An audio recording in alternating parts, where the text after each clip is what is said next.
우리 조셉의 SNS에 네네네. 예, 그 뭐 자꾸 이제 글을 올리다가 이게 럽스타그램 아니냐. 네, 그렇죠.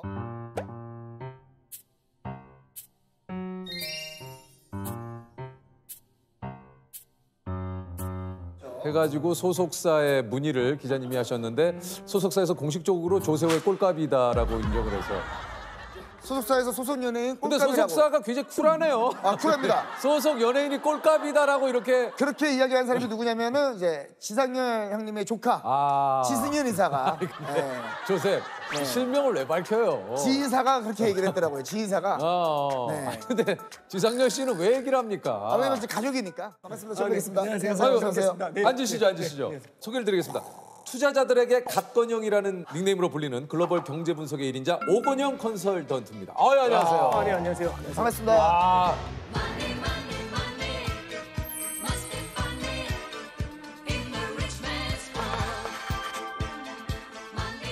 사실은 그죠? 뭐 주식시장이 요즘에 뭐 좋진 않잖아요. 맞죠? 그렇죠. 네. 예. 조셉은 어떠세요? 뭐 어떤 부분에 대해서 말씀드릴까요? 아, 전체적으로 좀 안 좋은 것 같네요. 예, 저는 뭐 네. 현재 지금 그냥 번지 점프라고 봐주시면 돼요. 예. 그 번지 점프도 줄없이 뛰었다고 봐주시면 돼요. 뭔지 아시죠? 꼭 좋은 일이 일어날까요? 아, 그런데 이제 국내에서는 금융 위기급 물가 대란이 온다. 아, 네. 이게 뭐 요즘 그 언론에서도 계속 뭐 스태그플레이션, 뭐 인플레이션, 뭐 얘기가 굉장히 많아요. 아, 네네네. 이게 좀 전체적인 상황에 대해서 좀 얘기를 해주시죠. 지금 아니, 뭡니까 이게? 이게 굉장히 많이 나오는 얘기 중에 핵심은 결국에는 인플레이션입니다. 인플레이션. 인플레이션이 왜 화두가 되느냐? 40년 만에 인플레이션이거든요. 그러니까 사람들이 여태까지 만나지 못했던 괴물을 40년 만에 만나니까 너무 당혹스러운 거죠. 아, 지금 이야기에 훅 네. 빠지는데 일단 인플레이션부터 좀 설명을 해주세요. 네, 인플레이션이요. 이게 뭐 저희가 알기로는 물가 상승이다 네, 알고 있는데 네. 인플레이션이 발생하면 어떤 일이 발생을 하는 거예요? 일단 첫 번째 쫙 보시면 인플레이션이라는 건 우리가 이제 물가가 상승한다라고 해석할 수도 있지만 이걸 뒤집어 말하면 화폐 가치가 하락한다고 할 수도 있어요. 예를 들어서 맞다. 제가 갖고 있는 이 시계가 예를 들어서 10,000원짜리다라고 한번 가정을 해볼게요. 네네네. 10,000원짜리인데 이게 10만 원이 되면 우리는 물가가 올랐다라고 하잖아요. 물가가 오르죠. 엄청나게 비싸졌으니까. 그렇죠. 근데 이게 뒤집어 말하면 원래는 10,000개의 원화가 있으면 이 시계를 살 수 있었는데 네네. 이제는 10만 개의 원화가 있어야 이 시계를 살 수 있죠. 화폐 가치가 떨어지는 그렇죠. 화폐 가치가 떨어졌다는 거죠. 네네네. 거예요. 야, 뭐 잠깐 들었지만 뭐 거의 뭐 똘똘이 박사님이에요. 똘똘이 박사님. 감사합니다. 예?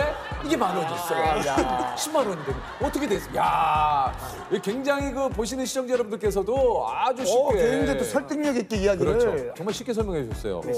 근데 이제 여기서 네. 이게 화폐 가치가 너무 빠르게 하락을 했을 때 나타나는 가장 큰 문제점 중에 하나가 이 인플레이션은 소리 없는 도둑이에요. 소리 없는 도둑이다. 예를 들어서 제가 주머니에 현찰로 100만 원을 꽂고 다니면 네. 와 이거 많이 갖고 다니는 거잖아요. 그렇죠. 돈 많은 거잖아요. 많은 거죠. 근데 문제는 뭐냐면 인플레이션이 거대하게 찾아와가지고 과자 한 봉지가 100만 원이 되는 겁니다.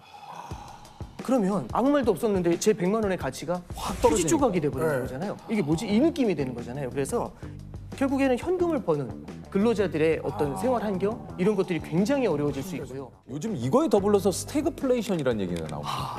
이게 이거는 뭡니까? 이제 스태그플레이션이라는 게 뭐냐면은 보통 이제 국가 경제가 성장을 하면 사람들이 돈을 많이 버니까 소득이 생기잖아요. 네. 그럼 이제 수요가 늘어나요. 물건을 막 사요. 그럼 물가가 올라요. 네. 그러면 성장이 나오면 물가가 올라요. 보통. 네, 근데 그쵸. 이러다가 물가가 너무 많이 오르고 하면은 성장이 박살나거든요. 돈이 없어 이러면서 그럼 이제 성장이 위축이 돼요.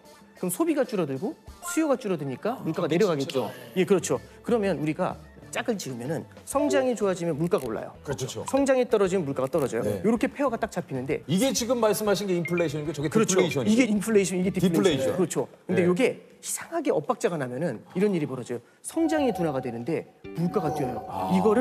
이걸 스태그플레이션이라고 해요.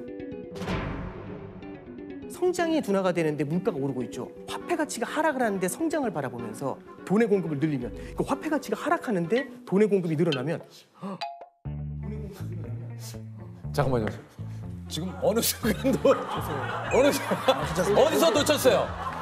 솔직하게 얘기해. 어디서 놓쳤어? 솔직히 솔직하게 얘기해. 성장에서 놓쳤어요. 성장. 성장. 성장이 어디 성장이면 스태그플레이션. 스태그플레이션. 어디서부터?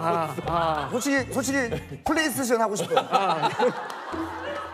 너무 보내. 지금 죄송해요. 죄송합니다. 앞에까지 좋았는데 똘똘 예. 목사님. 지금 사실 여기서 제가 못 쫓아왔어요. 어디서 가냐면 이거 어려웠어요. 스태그플레이션이 좀 어려웠어요. 스테이크 들어가면서 미궁 속으로 그러니까 빠졌어. 미궁 속으로. 요게 간단하게 얘기하면 이제 그 물가가 상승하는데 경기가 침체되는 어디 보면 최악의 상황 아닙니까? 그렇죠. 예. 이렇게 간단하게 정리하면 네, 어떨까요? 그렇습니다. 그렇게 가시죠. 오히려 좀 쉬었어요. 쉬었죠. 네, 쉬었어요. 쉬었어요.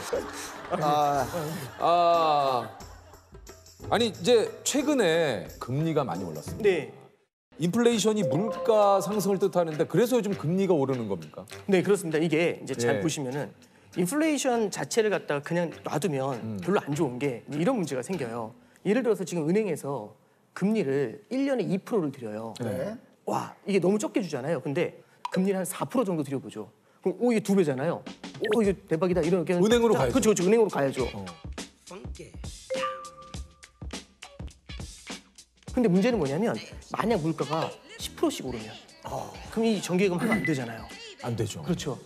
정기예금을 안 하고 물건을 사야겠죠. 그렇죠. 물건 언제까지 사야 되냐면 물가가 오르기 전에 사야 되겠죠. 그러면 미래에 살 걸 현재로 땡겨가지고 더 사요.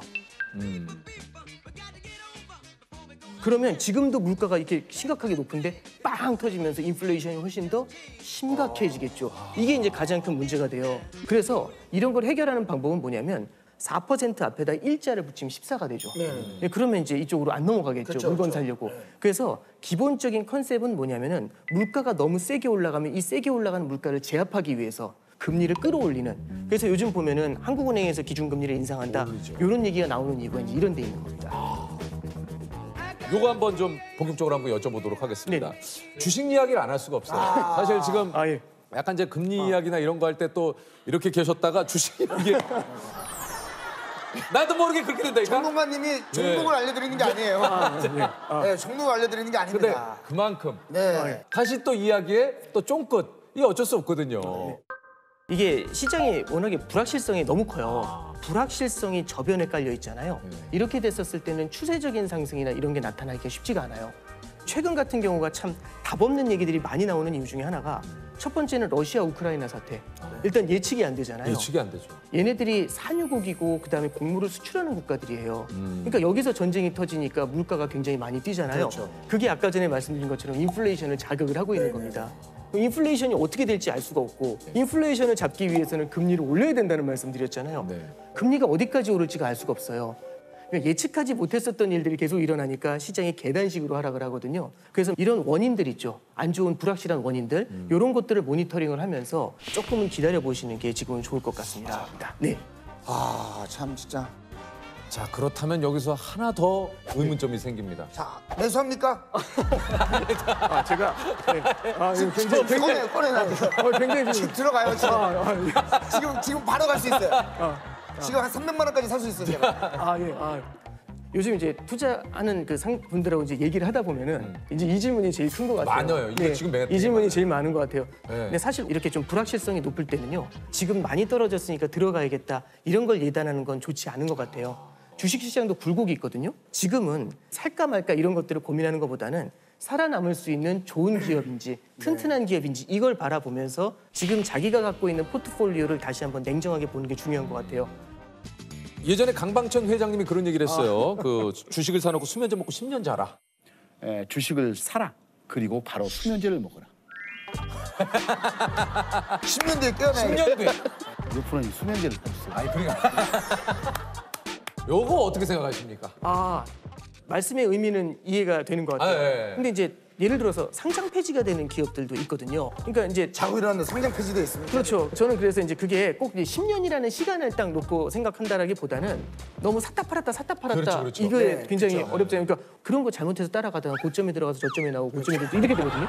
왜 우리는 그럴까? 저점에 들어가서 그렇죠. 고점에 나오는 게 아니고 고점에 들어가서 저점에 나올까? 그러니까 올라갈 때 산 순간 내려가잖아요. 예. 그래서 이제 너무 마켓 타이밍을 따라가는 것보다는 좋은 기업이라는 확신이 있다면 그걸 사고서 진짜 장맛이 날 때까지 기다려라. 그렇죠. 그런 컨셉에서 말씀하셨을 겁니다. 그래서 좀 뭔가 좀 기다릴 필요가 있는 거잖아요. 네. 프로그램도 잘 되려면 어느 정도 좀 기간이 필요한데 그렇죠. 바로 어떤 흥망성쇠를 원하면 그건 안 되는 그렇죠. 거죠. 예. 흥망선쇠를 원하면 다 거기 포함이 돼 있는 건데. 네. 흥하고 망하고. 예, 그러니까 이제 너무 흥하기만 해요. 죄송합니다. 좀 잘못 무조건 오늘 이 단어는 써야겠다고 생각했는데 잘못 썼어요. 이 단어를 무조건 써야겠다고 생각을 했어요. 아니 우리가 이제 사실 분산 투자를 좀 얘기를 하는데 이거 좀 분산 투자를 좀 어떻게 해야 되는 건지 한번 좀 여쭤봐도 됩니까? 이게 첫 번째는 분산 투자하라고 하니까 그러면 종목 2개 사라고 이거잖아요. 한 개 사지 않고 2개. 근데 이 2개를 살 때 보면은 예를 들어서 이제 은행을 산 다음에 한 금융지주를 산 다음에 똑같은 은행주를 사요.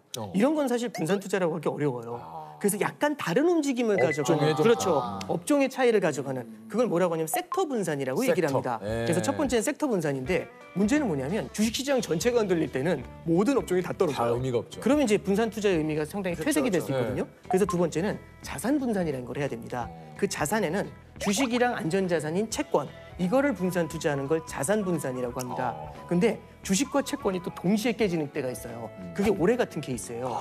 올해가 뭐냐면 금리가 뛰면서 주가가 빠져요. 맞아요. 이런 장이 가끔씩 옵니다. 전 스태그플레이션 이런 장이 가끔씩 와요. 그래서 이런 때를 또 대비하기 위해서 대안자산이라는 게 있습니다. 대체투자자산이라는 건데요. 이 대체투자자산에는 뭐가 들어가냐면 원자재 투자라든지 금 이런 것들이 이제 들어가게 되죠.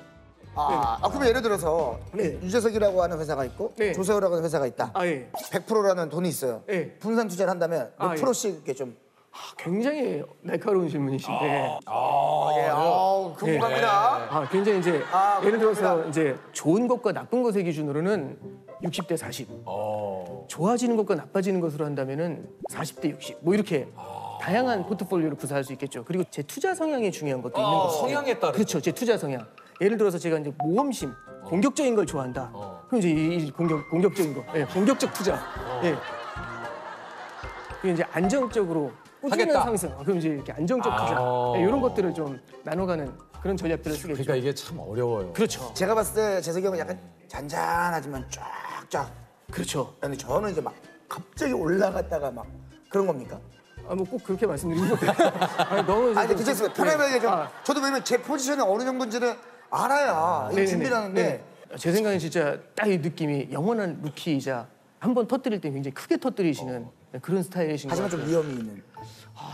그게 이미 탄탄한 입지를 확보하신 그런 케이스가 아니신가 싶습니다. 이렇게 유키즈에 불러주신 것만으로 감사드려요.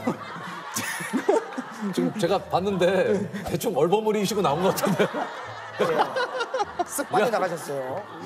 굉장히 갑자기 당황했어요, 이렇게 지금. 유퀴즈에 불러주셔서 감사합니다로 잘 빠져나온 것 같아요. 조셉도 원하는 답을 못 얻었고 네네네.